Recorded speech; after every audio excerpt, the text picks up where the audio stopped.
Les podcasts du Figaro. Et je me suis assise spontanément et j'ai joué pour elle le mouvement lent de l'andante du trio opus 100 de Schubert. L'effet était immédiat. La résidente a abandonné son bras aux soins. Son visage s'est complètement illuminé. Elle n'a même pas remarqué que le pansement était fini. Et après quoi, l'une des infirmières s'est tournée vers moi et m'a dit cette phrase qui est restée pour la postérité. « Il faut revenir pour le pansement Schubert ». Il y a une urgence à changer. Pas besoin d'aller à l'autre bout du monde pour nous engager. Et donc de sortir à nouveau de sa zone de confort. Il me semblait qu'il y avait quelque chose d'injuste. C'est un métier qui demande du temps. De l'empathie, c'est dur. C'est dur, mais c'est tellement gratifiant de faire des... À la fois c'est génial et à la fois ça nous terrifie. S'engager, c'est prendre ses responsabilités. Et puis il y avait l'idée aussi de montrer un exemple. Lâche rien, fonce et avance quoi. Bonjour et bienvenue dans Les Engagés, le podcast qui donne la parole à celles et ceux qui nous aident à voir plus loin. Aujourd'hui, j'ai le grand plaisir de recevoir Claire Aupert, musicienne, auteure du pansement Schubert. Bonjour Claire. Bonjour. Claire, vous êtes violoncelliste, formée au conservatoire Tchaïkovski de Moscou au début des années 90. Mais votre vie a pris un tour particulier au milieu des années 90, en 96. Depuis une trentaine d'années, vous êtes ce que vous appelez vous-même une musicienne soignante. Votre violoncelle, et avec lui Schubert, Bach, Albinoni et tant d'autres, entre avec vous au contact de grands autistes, de personnes atteintes de démence et de malades en fin de vie. Que la musique vivante du violoncelle apaise. Avec les soignants et en constatant les effets de cette musique vivante sur de nombreuses personnes, vous avez mené des études cliniques sur ce qu'on appelle désormais le pansement Schubert. Et vous avez également publié un livre qui s'appelle aussi le pansement Schubert, rempli d'histoires de vie, de douleur, de musique, mais aussi de joie profonde et d'apaisement. Alors j'ai une première question, Claire. Après cette présentation rapide, comment est née votre passion pour la musique et votre vocation de violoncelliste ? Alors, je suis née dans une famille, ma mère était artiste, elle avait l'âme soignante, et mon père, lui, était médecin qui souvent jouait du piano pour ses patients. Un médecin artiste. Et j'ai toujours porté en moi ce rêve d'alliance de l'art et du soin. Et quand j'ai entendu pour la première fois le son du violoncelle lors d'un petit concert auquel mes parents m'ont emmené, j'avais 8 ans. Je jouais déjà du piano à l'époque. Le coup de foudre a été fracassant. Et j'ai reconnu là la voix que je voulais faire mienne, le timbre chaud, vibrant et parlant du violoncelle. Donc, j'ai décidé sur le champ, je peux vraiment le dire, de commencer cet instrument, ce que j'ai fait quelque temps plus tard.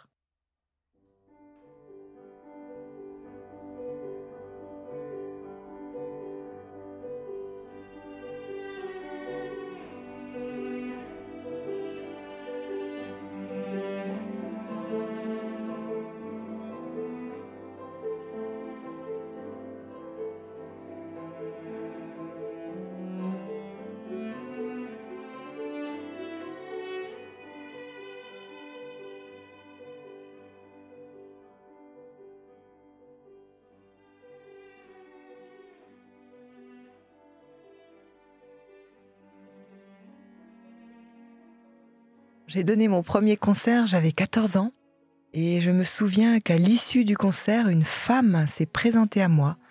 Elle était pâle, elle était de toute évidence malade, et elle m'a dit cette phrase très très profonde qui en moi a fait résonance jusqu'à ce jour. Elle m'a dit « Si vous aviez été médecin, vous m'auriez guéri ». Et bien sûr, je ne l'aurais pas guéri, car mon violoncelle ne guérit aucune pathologie grave.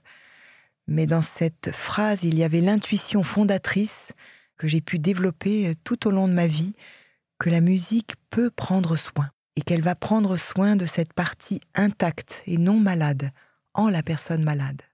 Ensuite, vous avez suivi des études très exigeantes au conservatoire Tchaïkovski de Moscou, vous êtes parti en 89, donc des études très exigeantes, très académiques. C'était des études extraordinaires, mais des études difficiles puisque je suis arrivée avant la chute du mur de Berlin, jeune parisienne qui n'était pas forcément préparée à des conditions matérielles extrêmement difficiles.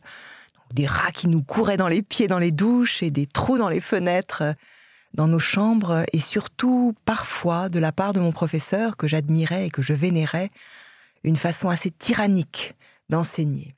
Donc beaucoup de larmes aussi, beaucoup d'efforts, beaucoup de travail, des milliers d'heures de travail. et toujours cette certitude qu'il fallait faire toujours mieux, une tension vers l'excellence qui était à la limite de la destruction.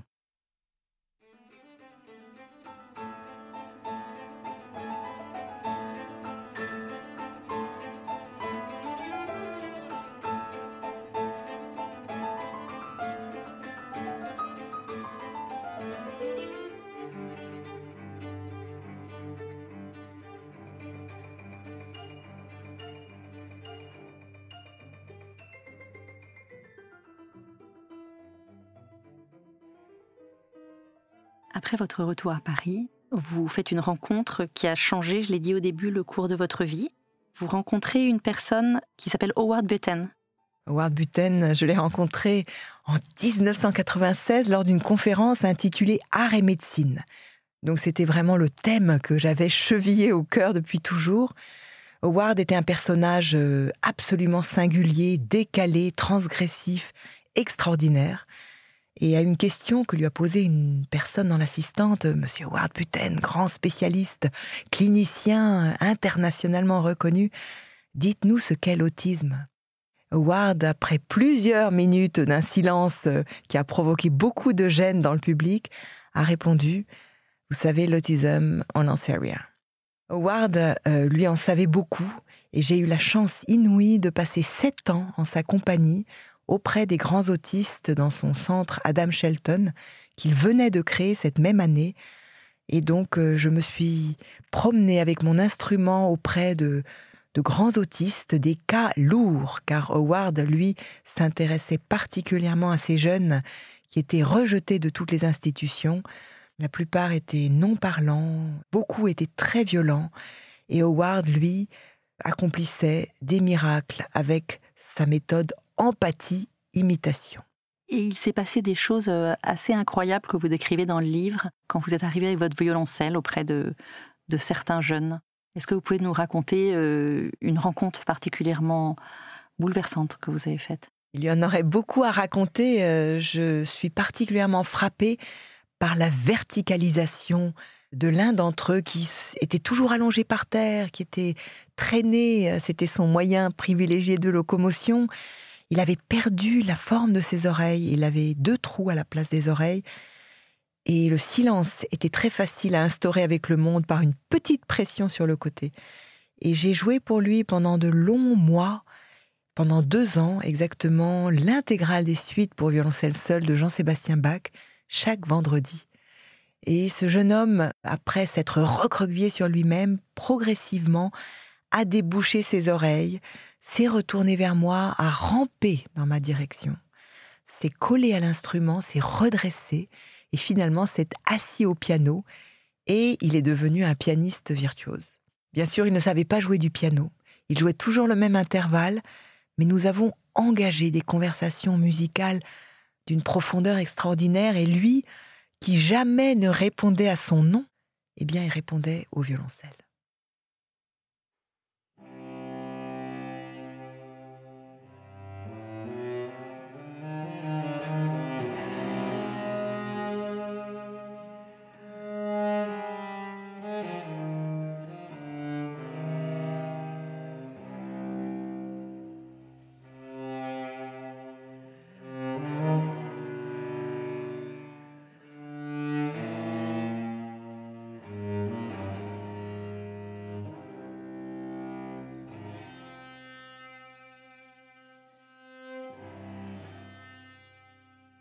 Et puis il y a eu la révélation de ce qu'on appelle le pansement Schubert.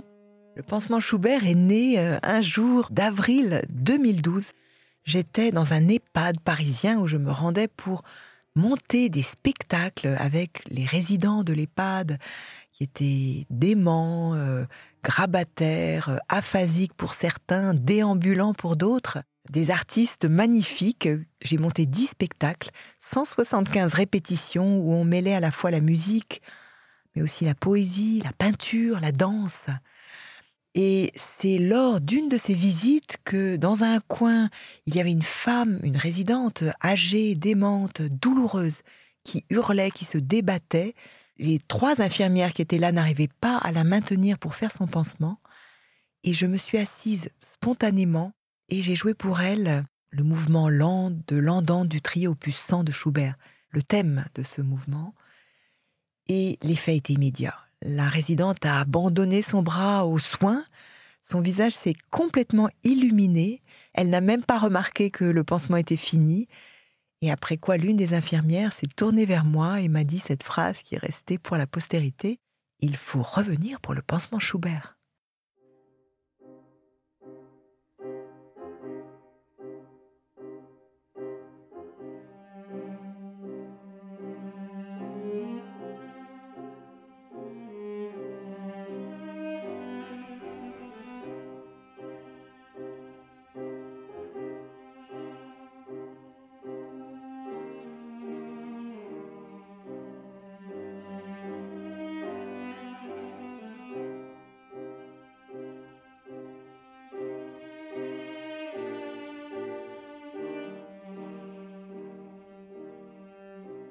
Je suis revenue 2 fois dans la même semaine, aucune autre façon de faire son pansement.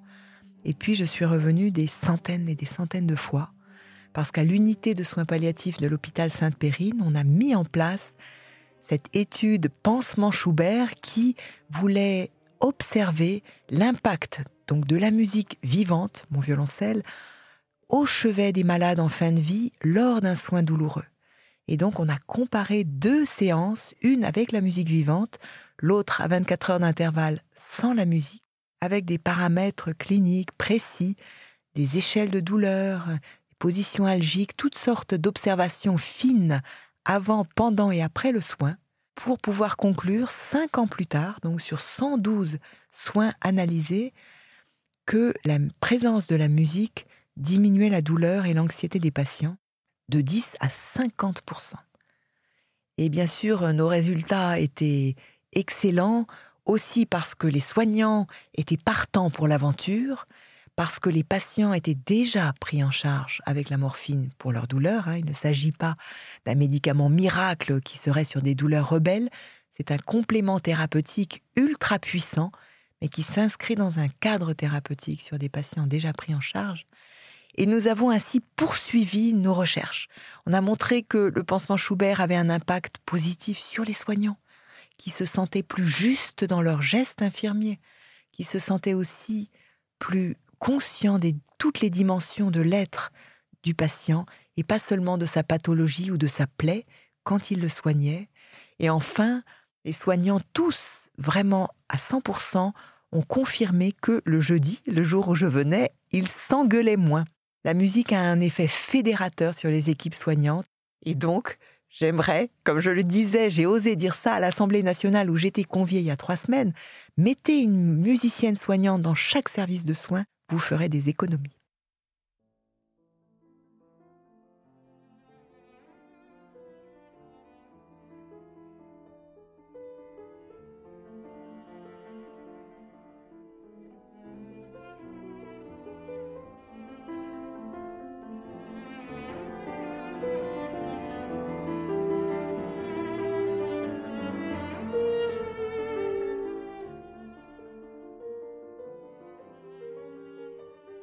Alors la musique enregistrée a un impact, il y a de nombreuses études qui l'ont prouvé et c'est une démarche qui est très louable puisqu'elle peut toucher beaucoup de monde.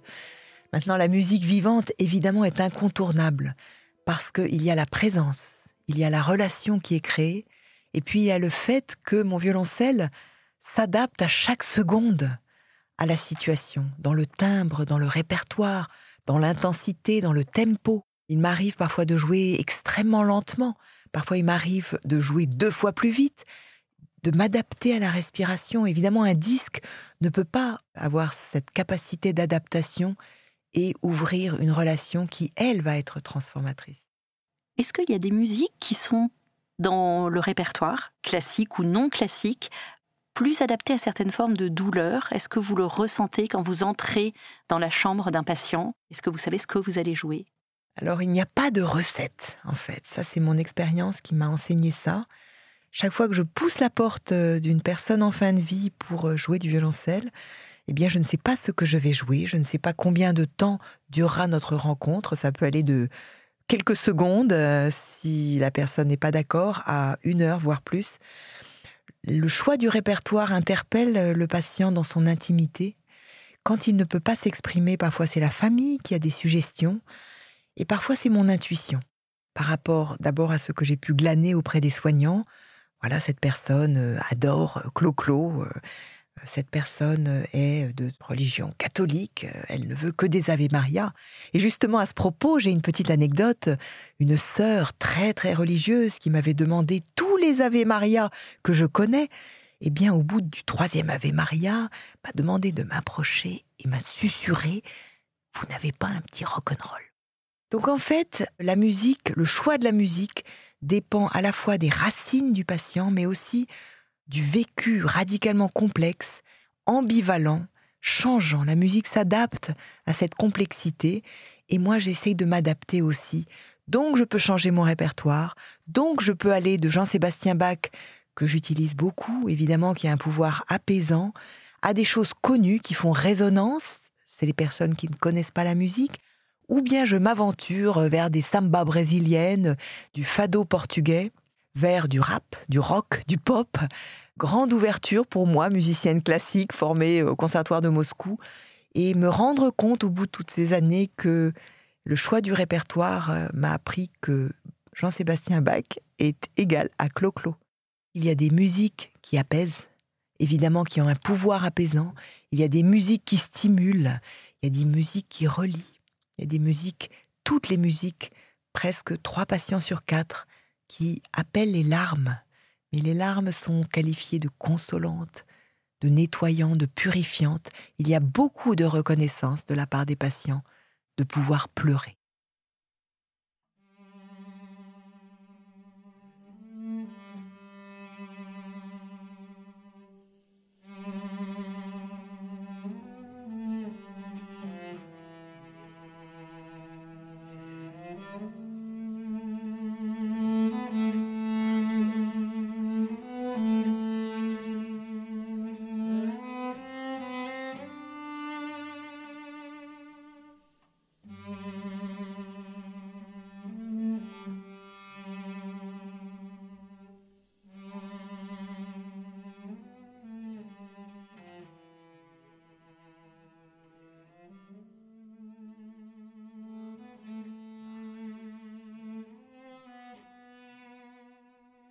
Je me souviens avoir joué pour un patient qui était un SDF et il a pleuré les larmes de son corps, se souvenant que 60 ans auparavant, il avait joué du violon. Voilà, la musique vient chercher ce qui était enfoui. On n'a pas besoin de la connaître pour l'éprouver. Les personnes atteintes de démence, elles ont un accès direct aux émotions qui les relient à leur vie. Il n'y a pas de médicament pour la maladie d'Alzheimer, mais avec la musique, on peut rejoindre les émotions de ceux qui semblent avoir tout perdu. J'ai joué à présent pour plus de 2300 patients depuis ces 14 dernières années, mais une rencontre particulièrement extraordinaire qui n'est pas dans le livre, donc je vais vous la raconter, qui s'est produite il y a 2 ans à la Maison médicale Jeanne Garnier dans le 15e arrondissement, où j'interviens chaque semaine. Les médecins et les soignants, au cours des transmissions soignantes, m'ont indiqué la chambre d'un patient qui était en toute fin de vie, dont la famille était réunie en grande souffrance. Et je suis rentrée dans cette chambre.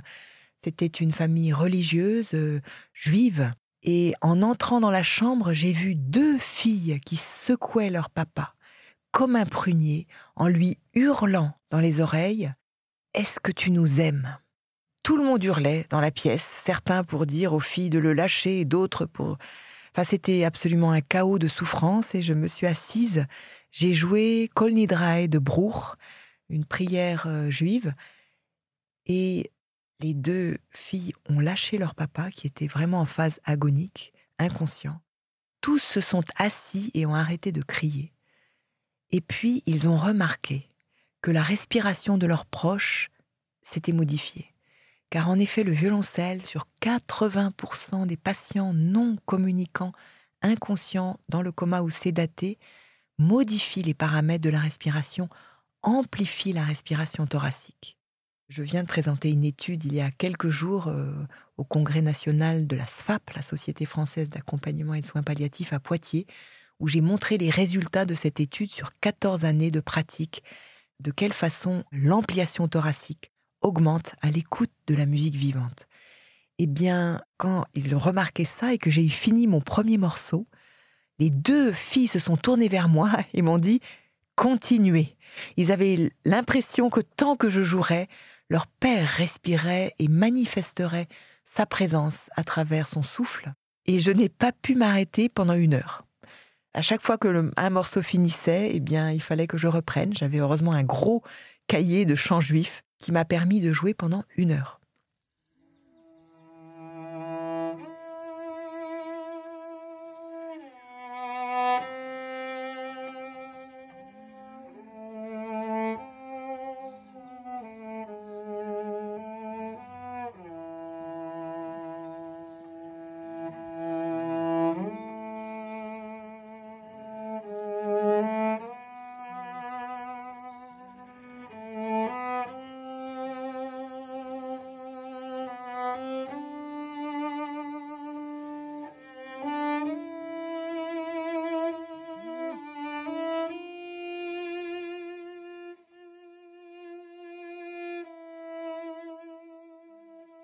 Et à l'issue de cette heure, j'ai vu que le patient était précaire et j'ai annoncé que j'allais prendre congé. Et au moment où je sortais de la chambre, une des sœurs a dit à l'autre, et en interpellant toute la famille, « Regardez, regardez papa, il nous aime ». Et en sortant de la chambre, 2 minutes après, le patient est décédé.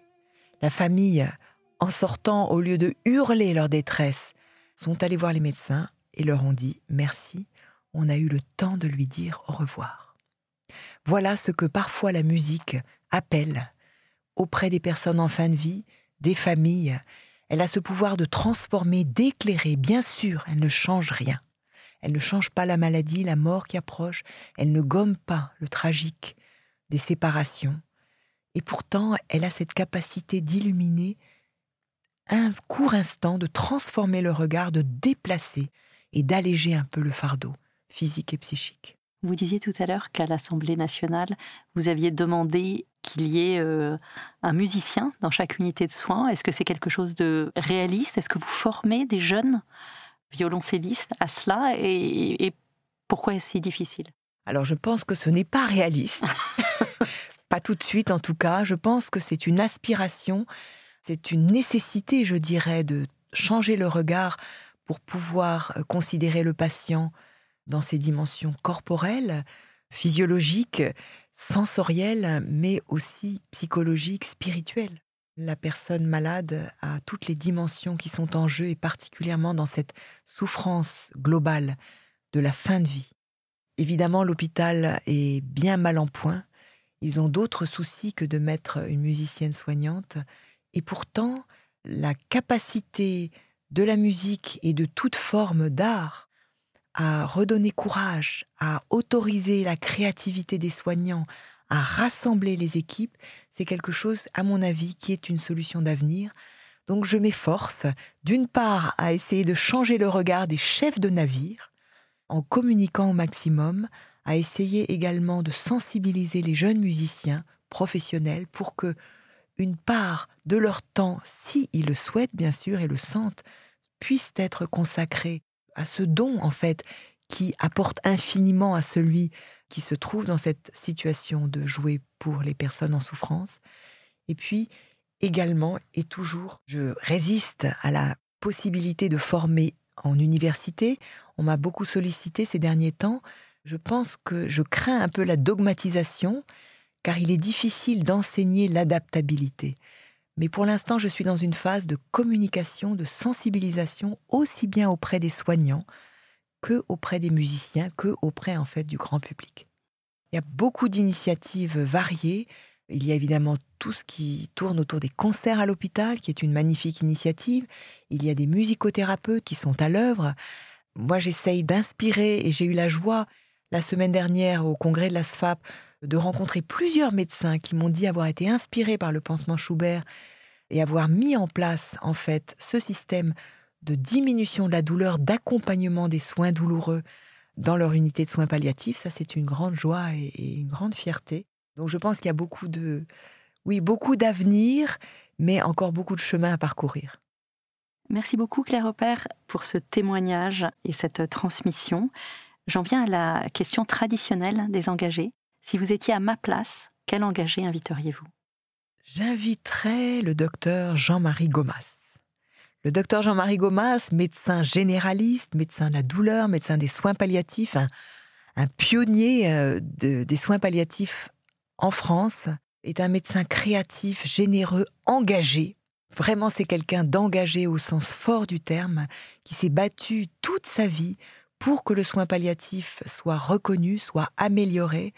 Et aujourd'hui, alors que s'entre-déchirent au Parlement et à l'Assemblée nationale, nos députés, s'entre-déchiraient, puisque la loi maintenant est suspendue par la situation politique, mais reprendra, alors qu'on propose aux gens finalement une alternative entre le soin palliatif et l'euthanasie ou le suicide assisté, Jean-Marie Gomas, lui, est un fervent défenseur des soins palliatifs, car il montre, avec beaucoup d'autres évidemment, et la SFAP, de quelle façon, si on prend en soin les personnes en douleur et en souffrance, si on accompagne, si on diminue les douleurs, si on diminue les symptômes, eh bien, les demandes d'euthanasie tombent à 0,03%.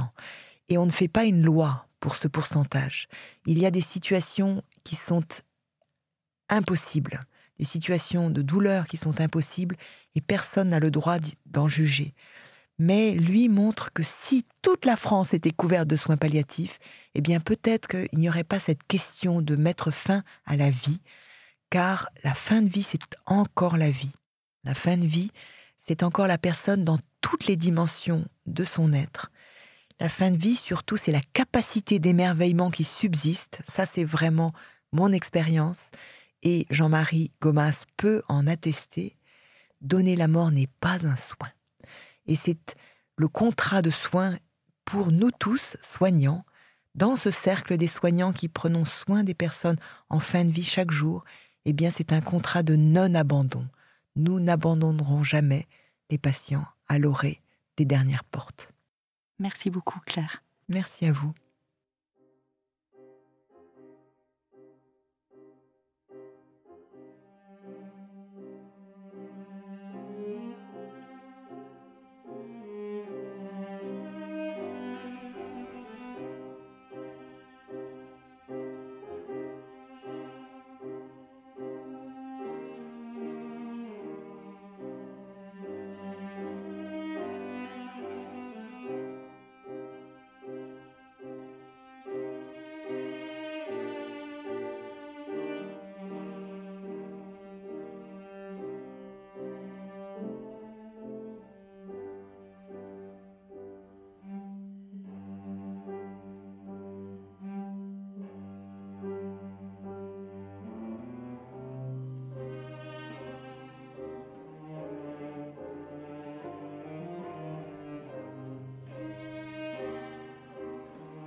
Merci d'avoir écouté ce podcast. Je suis Aude Cérès, rédactrice en chef au Figaro.